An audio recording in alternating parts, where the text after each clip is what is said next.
नमस्कार दोस्तों, मैं अभिषेक बातिश आपके लिए हिस्ट्री के लेक्चर में अपना नेक्स्ट टॉपिक लेकर आया हूं। वैदिक पीरियड के बारे में आज हम डिस्कस करेंगे। वैदिक पीरियड में उसका क्या कल्चर था, वैदिक पीरियड कितने हिस्सों में डिवाइड हो रखा है, उसका पॉलिटिकल स्ट्रक्चर क्या था, उसका रिलीजियस स्ट्रक्चर क्या था और वो कैसे फाउंड हुआ था और उसका डिक्लाइन कैसे हुआ। और इससे पहले हमने करा था अपने एशियन हिस्ट्री के पार्ट में हड़प्पन सिविलाइजेशन या इंडस वैली सिविलाइजेशन, जिसको हम बोल सकते हैं। तो इंडस वैली सिविलाइजेशन के बारे में थोड़ा सा दोबारा देख लेते हैं। इंडस वैली सिविलाइजेशन 2500 बीसी से 1750 बीसी तक चली थी।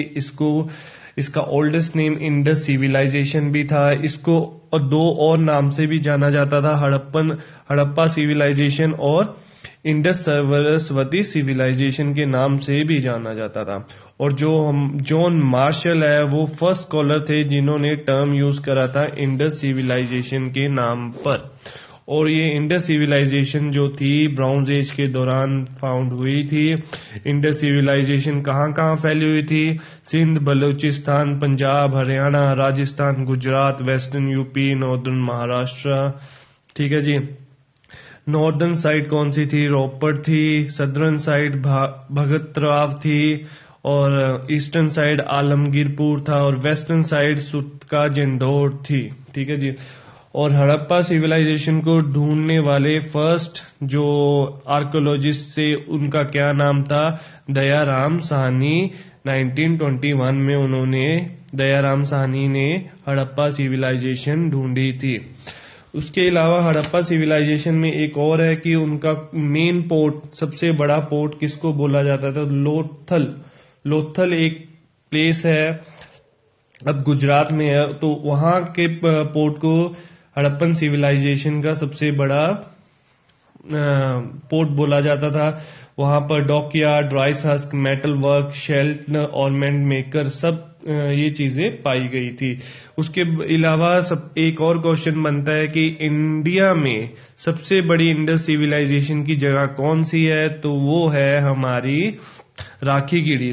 जी हाँ, राखीगढ़ी जो साइट है वो इंडिया की सबसे बड़ी इंडस सिविलाइजेशन है। बाकी जो इंडस सिविलाइजेशन है, इंडस कल्चर है, हड़प्पा कल्चर है, वो पाकिस्तान और अफगानिस्तान की ओर फैला हुआ है। तो इसका डिक्लाइन कैसे हुआ था? इसका डिक्लाइन आर्यस के आने पर हुआ था। और आर्यस हमारे कहाँ मिलते हैं? हम आर्यस की कहाँ स्टडी करते हैं? हम आर्यस की स्टडी करते हैं वैदिक पीरियड में। तो आइए हम स्टार्ट करते हैं अपना आज का लेक्चर। वैदिक पीरियड के बारे में जानेंगे। 1500 बीसी से 600 बीसी तक हमारा वैदिक पीरियड चला था। तो वैदिक पीरियड के बारे में जानते हैं कि Vedic period age is divided into 2 parts. दो हिस्सों में वैदिक पीरियड डिवाइड कर लिया, अर्ली वैदिक और लेटर वैदिक। अर्ली वैदिक 1500 बीसी टू 1000 बीसी और लेटर वैदिक 1000 बीसी टू 600 बीसी। तो वैदिक पीरियड को दो हिस्सों में डिवाइड कर रहा है, अर्ली वैदिक और लेटर वैदिक। अर्ली वैदिक को हम ऋग वैदिक पीरियड भी बोलते हैं। तो आइए अब पढ़ते हैं अपने अर्ली वैदिक पीरियड के बारे में। अर्ली वैदिक पीरियड जो हमारा है 1500 बीसी टू 1000 बीसी है। इस अर्ली वैदिक पीरियड के दौरान जो आर्यस है, जिनको एक कारण माना जाता है इंडस वैली सिविलाइजेशन के डिक्लाइन होने का, वो यहाँ पर फाउंड होते हैं। तो आर्यस के बारे में पढ़ेंगे। The Aryas belong to the region near the Caspian sea in the central Asia. Perhaps they enter India through the Khyber Sea pass around 1500 BC। तो बोला जाता है जो कैस्पियन सी है वहां से वो सेंट्रल एशिया से बिलोंग करते हैं और काइबर पास से वो इंडिया में एंटर हुए थे 1500 BC के दौरान। The Holy Book of Iran suggests that there is a possibility of entering of some Aryan to India through Iran। तो ईरान की जो धर्म की किताब है वो क्या बोलती है? जो आर्यंस इंडिया में एंटर हुए थे वो ईरान के थ्रू भी एंटर हुए थे। तो आर्यंस के एंटर होने का, आर्यंस के मर्ज होने का आज भी हिस्टोरियंस अभी भी स्पेसिफाई नहीं बता पाए है। कुछ हिस्टोरियंस का मानना ये था कि वो आर्यंस यहीं पर थे, इंडिया में यहीं से फैले है। कुछ का मानना है कि वो सेंट्रल एशिया से आए हैं और इंडिया में उन्होंने अपनी पॉपुलेशन बढ़ाई है और यहां से बाहर से वो यहां पर माइग्रेट हुए थे। The word Aryan, Aryan word कैसे बना? The Aryan word has been derived from ar which mean foreign और stranger during the Vedic time. तो आर का मतलब है कि फॉरेन या स्ट्रेंजर माना जाता था, तो आर्यंस को यही माना जाता है। इंडिया के स्कॉलर्स, इंडिया के हिस्टोरियंस यही मानते हैं कि आर्यंस जो है वो बाहर से मर्ज हुए इंडिया में आए हैं। तो अर्ली वैदिक का जो रीजन था वो कहां से कहां तक था? The Aryan initially settled down in the region of Punjab and migrated towards the east and spread all over the Gangetic plains later on. The region occupied by the Aryan extending from Afghanistan to Punjab and western Uttar Pradesh was termed as the Sapta Sindhav, which is mean the land of seven river। तो 7 नदियों की भूमि को बोला जाता था सप्ता सिंधव। ठीक है जी, 7 रिवर्स की भूमि को सप्ता सिंधव बोला जाता था। तो उनका रीजन क्या माना जाता है? अर्ली वैदिक पीरियड के दौरान की आर्यन जो आए थे पंजाब में एंटर हुए थे और उन्होंने माइग्रेट करा था ईस्ट और फैल गए थे गंगेटिक प्लेन्स की ओर सारे। ठीक है जी, तो यही इससे पता लगता है कि वो पाकिस्तान या अफगानिस्तान या ईरान की ओर से इंडिया में एंटर करे थे। तो आइए मैप में देखते हैं। देखिए यहां कहीं से आर्यंस आए हैं और इंडिया में एंटर करके अर्ली वैदिक पीरियड में सिर्फ यहां तक फैले थे। कुछ पार्ट उत्तर प्रदेश का आता है, दिल्ली जो आज का है, हरियाणा, पंजाब, तो इस एरिया में वो फैले हुए थे। राजस्थान का कुछ एरिया आता है। सोशल कल्चर देखें कैसा है आर्यंस का। The Aryans were semi nomadic पेस्टोलिस्ट following the joint family system living in a group and speaking Sanskrit. तो सेमी नोमैडिक पेस्टोलिस्ट थे, वो घुमांतरू थे, घूमते रहते थे, उनका कोई एक ठिकाना नहीं था। तभी उनको माना जाता है कि वो सेंट्रल एशिया से अपने खाने पीने की लाइवलीहुड्स के कारण ही वो मर्ज हुए। तो उनके पास कोई एक स्थायी ठिकाना नहीं था, पर इंडिया में आके उन्होंने अपने ट्राइब्स बनाने शुरू कर दिए। तो उन्होंने एक जो उस टाइम पे था जो वो जॉइंट फैमिली सिस्टम भी यूज किया करते थे, जॉइंट फैमिली में रहते थे और संस्कृत बोला करते थे। The head of family was the father, जो उनका मुखिया था फैमिली का वो उनका पिता होता था। एंड ही कॉल्ड द गृहपति उसको बोला करते थे। द वुमेन्स को पूरी सोसाइटी में रिस्पेक्ट मिलती थी। वो जो ड्रेस है, जो उनका पहनावा था, बिल्कुल ही सिंपल था, ना कि किसी तरीके के ट्रेडिशनल ऑर्नामेंटल्स वगैरह कुछ जेवरात डालते थे।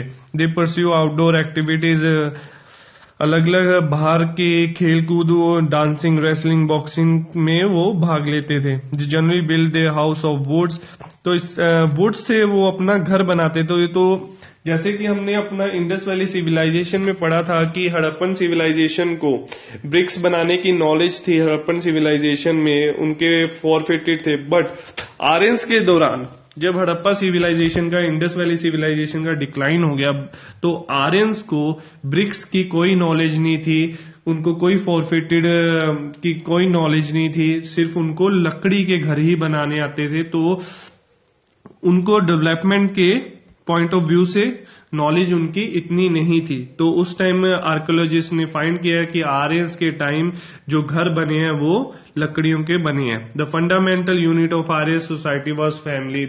तो आर्यंस की मेन जो फंडामेंटल ड्यूटी है वो फैमिली ही रहती थी। This might have lead to the practice of सती।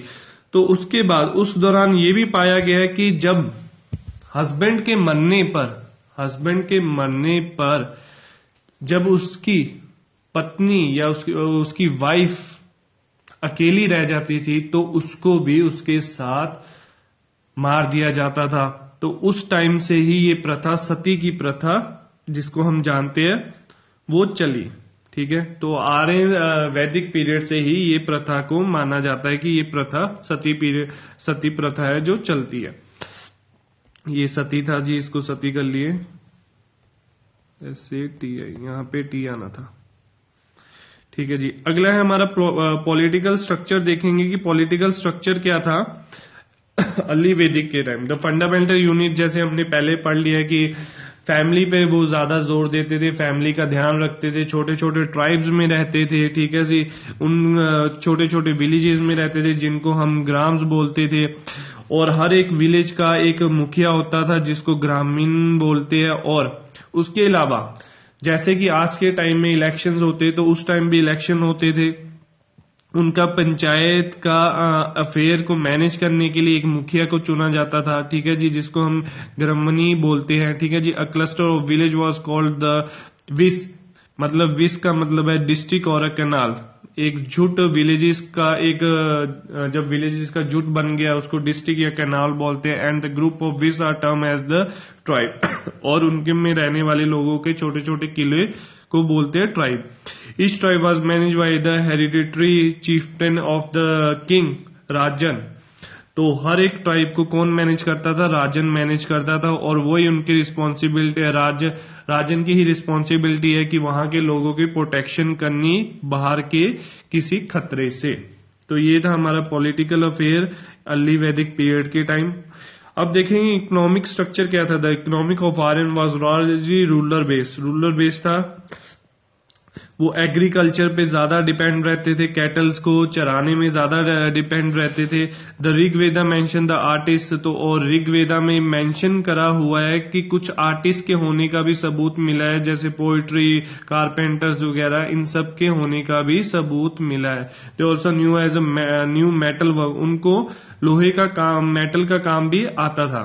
ठीक है जी, और उनका मेन जो था उस टाइम का जो अमीर पर्सन को अगर उन्होंने कैटेगराइज करना है तो उसको कैसे करते थे? जिसके पास ज्यादा कैटल होती थी उसको वो सबसे वेल्दी पर्सन माना करते थे। उसके बाद है हमारा रिलीजियस कैसे था कि वो अर्ली वैदिक के टाइम लोग ज्यादातर नेचर की बहुत ही रिस्पेक्ट करते थे। उन्हें लगता था कि अगर नेचर है तो ही वो है, और वैसे भी ये बात सच है, अगर हम इन्वायरमेंट को सेव रखेंगे तभी इन्वायरमेंट हमें सेव रखेगा। तो उस टाइम वो being lover of a nature को बहुत प्यार करते थे। वो वर्शिप करते थे सन की, वाटर की, फायर की, लाइट्स की, और लाइटनिंग से बहुत डरा करते थे, और यजन या हवन भी करते थे अपनी हर एक रिलीजियस एक्टिविटी के दौरान। और ये माना जाता था कि उस टाइम के पीरियड जो भी आर्यंस है, जो अगर माइग्रेट भी हुए बाहर, वो हिंदू रिलीजन से बिलोंग करते हैं। तो आइए वेदास के बारे में पढ़ेंगे। These are the most accurate books of the curly Arya. As per the many historian the Veda were compose between 1500 BC to 400 BC। तो ये कुछ वेदास उस टाइम पे बने थे, उस टाइम पे लिखे गए थे। तो उन वेदास का लिखने का टाइम पीरियड है 1500 BC टू 400 BC। और ये बोला जाता है कि हिस्टोरियंस का ये मानना है कि उस टाइम जो भी ये वेदास थे, कोई भी स्क्रिप्ट उनकी लिखी नहीं थी, उसमें जो भी हाइम्स थे, उनके जो भी मंत्र थे, श्रुतिस थी, कुछ भी लिखी नहीं हुई थी। ये सिर्फ orally generation to generation pass करी गई है। और इसका जो स्क्रिप्ट बनी है वो गुप्ता पीरियड के दौरान उसकी स्क्रिप्ट लिखी गई है। उससे पहले ये सिर्फ orally generation to generation pass on किया करते थे। उस टाइम के 4 वेदास जो बने हैं, ऋग्वेदा, सामवेदा, यजुर्वेदा, अथर्ववेदा। ठीक है जी, इनके बारे में यहाँ पे लिखा हुआ है, एक बार इनको आप पढ़ लेना। और इनके बारे में मैच इन द फॉलोइंग में आ जाता है कि ऋग्वेदा किसके साथ है, बुक्स ऑफ हाइम्स, सामवेदा किसके साथ है, बुक ऑफ चैंट्स, यजुर्वेदा किसके साथ है, बुक ऑफ सैक्रिफाइस, अथर्ववेदा किसके साथ है, book of magical and technical formulas. तो ये हमारा सारा था अर्ली वैदिक पीरियड के बारे में। अगला है हमारा लेटर वैदिक पीरियड। लेटर वैदिक पीरियड हमारा 1000 BC से 600 BC तक है। लेटर वैदिक पीरियड में माना जाता है कि पंजाब में तो वो अर्ली वैदिक पीरियड में उन्होंने अपनी सेटलमेंट कर ली थी, यूपी और राजस्थान के कुछ पार्ट में, पर लेटर वैदिक पीरियड में वो ईस्टवर्ड की तरफ चलने लग गए थे। बोलते हैं कि काफी हिस्टोरियंस हैरान रहते हैं, क्वेश्चंस भी पूछते हैं कि अगर 1500 बीसी से 1000 बीसी के 500 बीसी के टाइम पीरियड, उन्हें 500 साल क्यों लगे हैं ईस्टवर्ड मूव के लिए। तो उसका ये सबूत मिला, उसका ये एविडेंस मिला है कि उस टाइम पे उनको आयरन की नॉलेज नहीं थी और उस टाइम पर प्लेन एरिया नहीं था, सारा का सारा जंगल था। तो उनके पास जो भी वेपन्स थे वो या तो वुड के बने होते थे या कॉपर के बने होते, जो इतने स्ट्रांग नहीं होते थे। तो उनको लेटर ऑन जब आयरन की नॉलेज मिली तब उन्होंने ईस्टवर्ड मूव करना शुरू करा, उन्होंने फॉरेस्ट को क्लीन करना शुरू करा और अपने ट्राइब्स को गंगा और यमुना के तट पर रहना शुरू कर दिया। ठीक है जी। और वहीं से उन्होंने अपनी लाइवलीहुड कमानी शुरू कर दी है, अपनी जो एग्रीकल्चर वगैरह का पार्ट था, ट्रेड थी, उनकी इंडस्ट्री थी, उसको उन्होंने गंगा यमुना के बैंक पे रहकर अपनी जिंदगी शुरू करी थी। कब से 1000 बीसी टू 600 बीसी में। उस टाइम का फिर पॉलिटिकल स्ट्रक्चर क्या था, उस टाइम पे this period was more develop and early Vedic period. तो आयरन की नॉलेज होगी, स्प्रेड आउट हो गए ईस्टवर्ड, नीचे भी साउथ टुवर्ड्स भी आने लगे हैं। तो पॉलिटिकल स्ट्रक्चर उस टाइम उनका स्ट्रांग होने लग गया, उनके वहां पर किंग को पावर मिल गई है, किंग का सम्राट बना देते हैं। अपनी आयरन की नॉलेज होने के कारण वॉर्स होने लग गई है, सब के सारे अपने अपने ट्राइब्स के अपने अपने विलेज को फोरफिटेड करने लग गए, अपने अपने पीपल्स को बचाने की कोशिश करी है। तो पॉलिटिकल स्ट्रक्चर में ये सब देखा गया। The formation of wider kingdom made the king more powerful. जितना बड़ा उनका सम्राट बनता है, साम्राज्य बना, उतना ही ज्यादा पावरफुल उनका किंग बनता गया।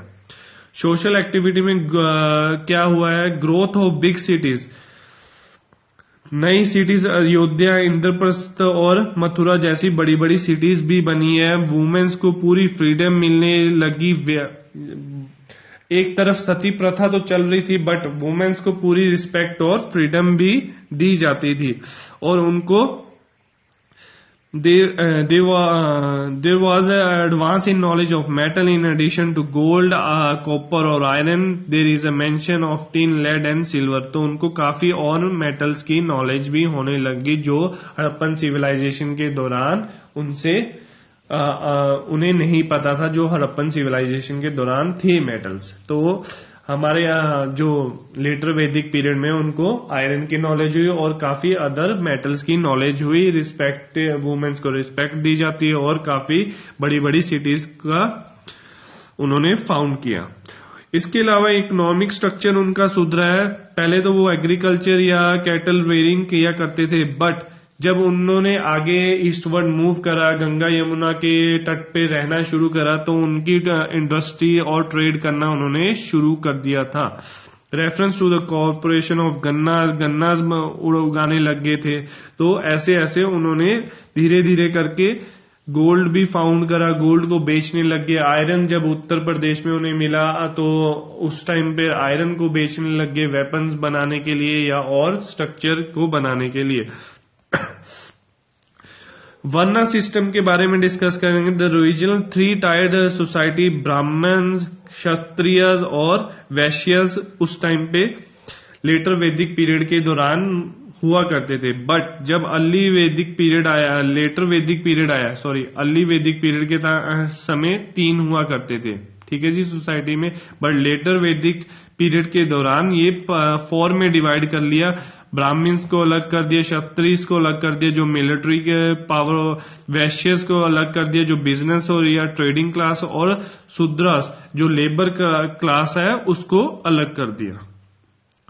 तो ये था हमारा वैदिक सिविलाइजेशन के बारे में, वैदिक पीरियड के बारे में, जिसमें हमने लेटर वैदिक और अर्ली वैदिक पीरियड के बारे में डिस्कशन करा है। उसके अलावा इसमें काफी हाइम्स है, मंडल्स है, उनको बारे में आप एक बार जरूर बुक से, एनसीईआरटी की बुक से जरूर देखें। उसके अलावा इन वैदिक पीरियड के दौरान 2 एपिक्स भी, महाकाव्य भी लिखे गए हैं। कौन कौन से?